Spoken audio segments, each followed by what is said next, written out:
Today I'm sharing with you in what I've entitled the ACT formula. Only I have to tell you that I borrowed this from an article that I came across that I thought was outstanding. Outstanding enough that I'm going to share a great deal of it with you. I came across it in a publication which I believe is published by the United Airlines Corporation and has primarily, I'd say, a business person's reading audience. And therefore, it excites me to see this kind of material going out in quotes to the world in general. Dr. Emery, the author of this, is with the LA Center for Cognitive Therapy. And as I say, he has presented in this article what he called the ACT formula. And I'll just say this is the ACT formula plus today, because there are a few pluses we'll have as we go along. The formula is offered to anyone who is bogged down in negative emotion. The formula is for anyone who is bogged down in negative emotion. And unfortunately, it is a rarity amongst us that at some time or other we have not found ourselves there, catapulted by something that's happened to our life into such a slew of negative thought and emotions that we can't get on with our life. And this formula offers you a way to get on with your life right away. This kind of emotion, of course, is triggered by things that run a gamut from things that we all could understand easily how it could happen, such as losing a loved one through death, or perhaps being passed over at work after you've given years of your life sort of going for a position and then somebody else walks on the scene and gets it. Those would be major things. However, some people can go into a slew of depression over something like being shortchanged. And, they just stew about it for days and weeks instead of getting on with it because of the fact somebody, in quotes, took them. Or it could be something like just a disagreement with your spouse. And I won't say just disagreement, a disagreement with your spouse that plunges you into depressive mood that may go on for days or even weeks. My friend Dr. Emery says that people who get into such an emotional situation, negative situation, and cannot get out of it, are caught in wanting to change something that can't be changed.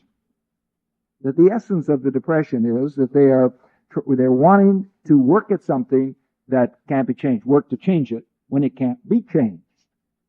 And he said they're like people who have painted themselves into a corner. And there doesn't seem to be a way out. Now, the cause of this, plunging right into the solution side of it, and as I say, I'm drawing a great deal more than usual on a written article, only because I agree so wholeheartedly with it, and it said so well. He says the cause is created, and remember the audience he's writing to now. This is not Unity magazine. The cause is created by the basic mistaken concept that someone or something is responsible for our happiness. The basic cause of all of these corners of depression, of negativism, is the thought that someone or something else is responsible for our happiness. And the pathway to healing out of this situation and a dynamic new life is the realization that pain comes from what we think, not from anyone or anything else.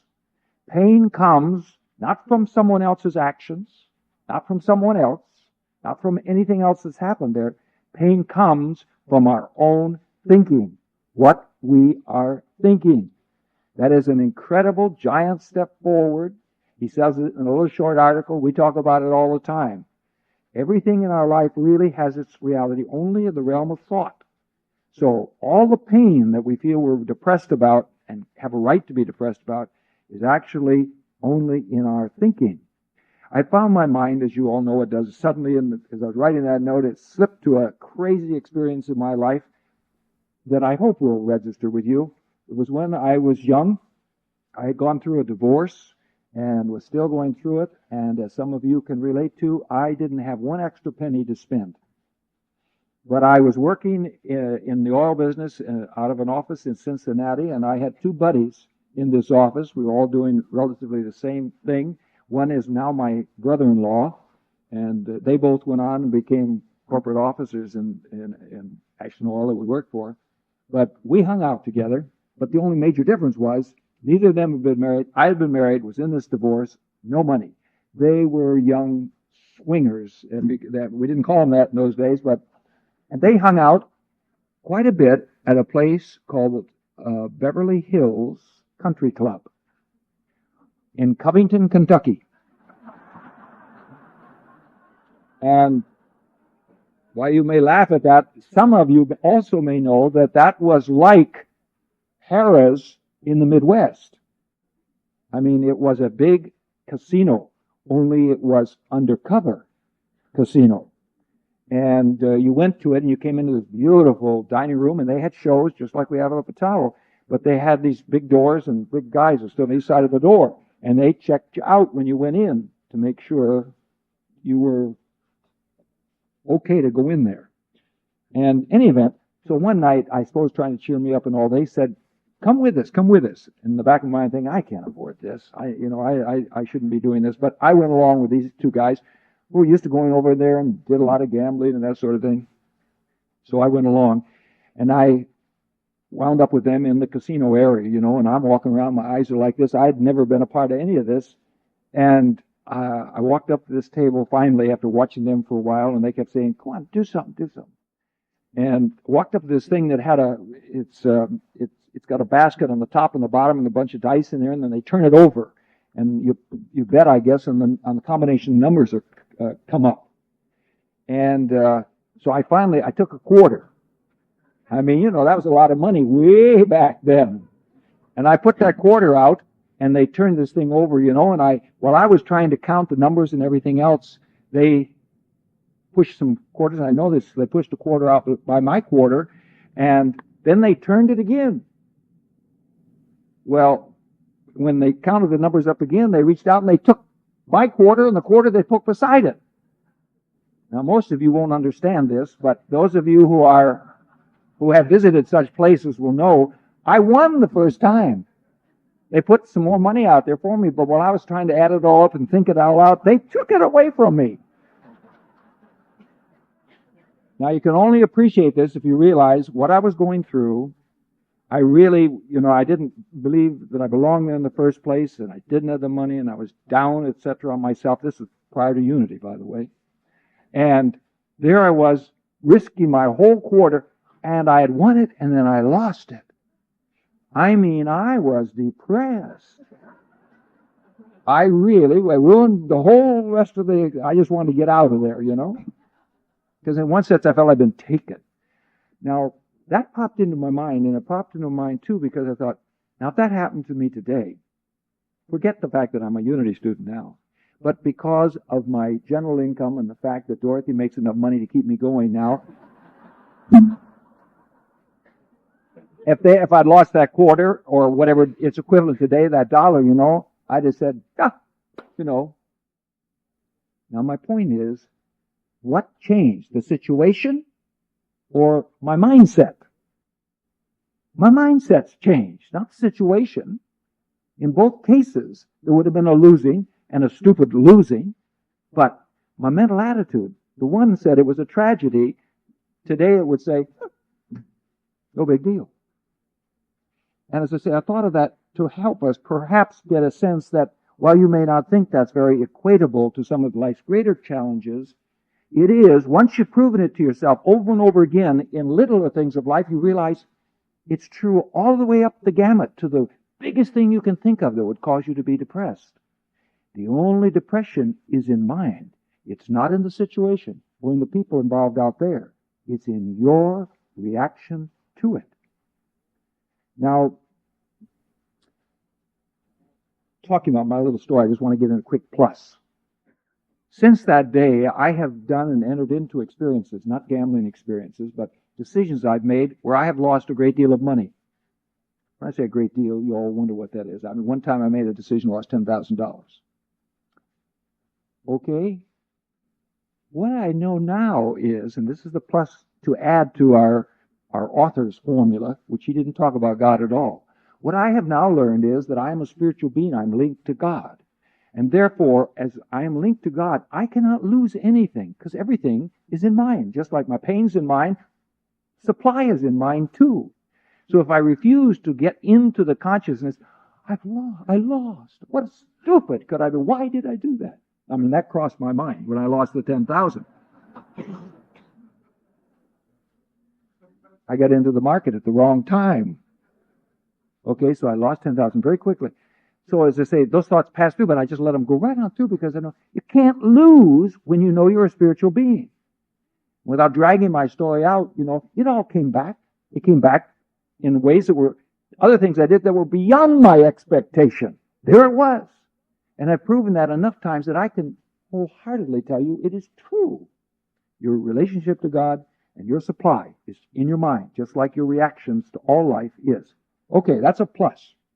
Now, Emery says, and I like this, he said fast relief from being in this depression cycle is possible because both the distress and the relief come from you. Fast relief, and I thought of Rolaids or something when he said that, but fast relief is possible because you were the cause and you're the cure. It's all in your hands. It only hurts when you allow it to. Those are his words again. It only hurts when you allow it to. Self-responsibility is the key to escaping a life of negative emotions, from being bogged down by the things that are bound to happen to all of us. When you live in this world, and when you're growing, you're going to make mistakes. Others around you are going to make mistakes. Collectively, we create some great challenges for ourselves. But they never need to bog us down, because the responsibility for how we feel about life rests with us. So the key, as he's saying in this article, which is something that's basic to our unity approach, is the acceptance of self-responsibility. Easy words for me to say, something else to live. But we can live them, and I know that each of us in his own areas of his life is beginning to prove this to himself. Quoting again from Emery, you are accountable for all of your experiences because you caused them, either directly or indirectly. And this is the part people have to hear when they shudder and say, I don't cause them. He adds, or you cause them indirectly by your choices. We may say, I didn't cause that car to run over me, but you chose to go across the street without looking both ways. Your choice puts you in that position. So, we are responsible for all our experiences, either by conscious choice or unconscious choice. And other people are too. The reason that's important is because we often get painted into our corners because of our emotions about somebody else. And we want to assume responsibility for their life. And we can't break into a better life. But we have to begin by knowing not only do they have the responsibility, but your job is to know that so clearly that you can see them getting out of it, because you know they can change their thoughts and be saved. But if you're in the miseries with them, you can't help them. But if you can stay emotionally unattached and very calmly and clearly and lovingly help them to think along the way we're thinking today, you can set them out of get them help to get out of their misery. If you are accountable for your own life and your choices that shape life, you can change life by making new choices. You do not set out, for those of us who are trying to get out of our miseries, we don't set out to change anything, but rather we seek to make new choices. And it's so much easier to make new choices than try to change things. Rather, we make new choices. Now, the ACT formula, which is based on those premises, is this. ACT, ACT formula. A is for accept. You begin by accepting your current reality as unemotionally as possible. That is, what has happened has happened. I lost my quarter, I was stupid. That's it. I lost my 10,000. I made an error in judgment. That's it. Accept it. Until I accept it, I can't go any further. I will work on trying to change it as if I can change that reality. So we accept the fact we cannot change that. Now, as true students, we believe we can change a great deal in life that's to come. But we don't say that you can go rewrite the history books. And sometimes I think as true students we lose ourselves in that. We have to be clear, there is nothing in the truth teaching that says you do not accept what has already happened as the fact it happened. I don't know how many of you tuned into Lonesome Dove over the past week. Dorothy and I both read the book. We loved it. It was a masterpiece of writing, so we watched it on TV. And it was one of the better shows that television has put on. From the standpoint, it showed us an era that was a totally different era than we've known, a very cruel period of our time. But it highlighted one of the key characters who was a philosopher who gave people who watched a tremendous message, because he often helped the young cowboys in going through some of the real heartaches they had and all. And his word often was, well, son, we can't change this. But he says we can get ourselves with it and get on with it. And that's what we have to learn. That's our first point. We have to get on with the game. Accept that. C is for choose. C is for choose. Choose to create a vision for what you want from life. Don't recreate the visions of what you've lost and you can't change. Create the visions of what you want out of life. It may be another loving relationship. It may be a better job. So I've lost the job. I accept. I've lost this job after 30 years. I've lost this job. I accept it. And now I create a vision of what I could have that I couldn't have had if I'd stayed with that. As much as I thought I would like that and I wanted it, what can I create as a better job than that? Or I can choose to create a vision of how I can be happy despite a physical limitation. I lost my arm. The accident did happen. I lost the arm. But I can see for myself a life despite that. And I begin to put my energy into that vision. Positive images are renewing. Negative images are depleting. Haven't you in your, I'm my self-confession, but, in my depressive slew, you just feel like you can hardly get out of the chair and get moving. Because you cannot keep imagining something as negative as you've experienced without having it deplete you. Because images in mind are that real. They're like going through it all over again, so you're just exhausted. But when you hold images of something wonderfully good, you're amazed at how much energy begins to flow through you because they are energy creating for you.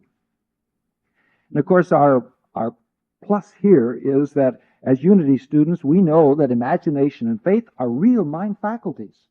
And that imagining is not just a nice thing to do that makes you feel a little more energetic. It helps to begin to shape and form your life. It will follow the pattern of your imagining and your use of your faith in it. We can take our negatives, any negative, and build a positive image out of it. And at this point, I suddenly thought of a person I've used before, but I was reminded of him again because I saw on television the other night around the news program, they were advertising he was coming on later on the program with those three gals called, what are the three women that live in a home together? And Golden Girls. Julio Iglesias was going to be with the Golden Girls. And so I guess that's why it flashed in my mind, because I thought of all of the oddball combinations, Julio Iglesias and those, and the one he was going to be going with was the grandmother, the fourth one. Any event, he was being interviewed, and he said that he really enjoyed doing it because he and his mother watched him all the time. But I thought of him because, as you know, he was a world-class soccer player, apparently an incredible athlete. And then he had an auto accident of his own making, apparently, by the choice that he was driving at the speed he was driving at. And he could have, because I'm sure if we could track the record of all the people who have been great athletes and had a career bent on the use of their body and had accidents of what happened, we would find that many of them went under and never came out of their corner. But he came out of his corner because he said, well, I'll do something I've always wanted to do, and I have more time for my music. And so he began to play, and you know the rest. There isn't anything, even the death of a loved one. You know, as much as we love each other, those we share our lives with, every love relationship is a surrender. You surrender part of yourself to the other. Just the most extreme example, you may have wanted to go around the world in a knapsack, with a knapsack on your back. But instead you fell in love with this person and they didn't want to go around the world in a knapsack, so you never did it. And having lost that person, instead of dwelling on what you can't change, you say, out of this now I can create an image for doing what I always wanted to do. Not because they kept you from anything, it's just now life has changed. And now you create new images. There is no negative that you cannot find a positive image to be built out of it. And we know that God's nature is constantly doing this around us. As I've reminded us many times, and I don't apologize for saying it over and over again, Prigogine, the Nobel scientist, has proven that in the realm of biology that enfolds this entire world, when there is a breakdown, nature in its biological level reassembles at a higher level. We're supposed to be doing the same thing. But we don't do it because we get painted sometimes in these depressive corners. Last point is T. T is for taking action. And sometimes it's the harder thing to do. And that is to do this and then to take those steps that make your vision real. Our author gave an example, and I think a good one, of a woman who was in her late 30s, who he worked with, who had decided she wanted to give her life to a medical career. But her mother had constantly made it clear to her that as she was the only daughter, her mother was looking to her to bring grandchildren into her life. And then when her father died, her mother's husband, when her father died, her mother really started to lean on her. And so she had become extremely depressed by the fact that she knew her mother wanted children. She didn't see children in her life. She was so committed to her career. And she didn't have the heart to tell her mother. She was going around and getting sad. She didn't want to be with her mother anymore until she got into act. And the first thing she did was accept the fact that she was not going to have any children. And to accept that that was what felt right for her life. And that nothing was going to change that. She had to accept the fact that her mother was not going to have her happiness lifted by grandchildren. Secondly, she began to create different images than she'd been holding. She'd been holding, oh, I don't want to be with mother again, and oh, she's going to be so sad. She created new visions, and the vision she saw herself being very fulfilled and happy in her work. She saw herself being very happy and fulfilled in her relationship with her mother, and she imaged the two of them doing things together.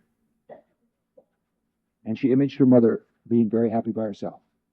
And then, thirdly, she took action.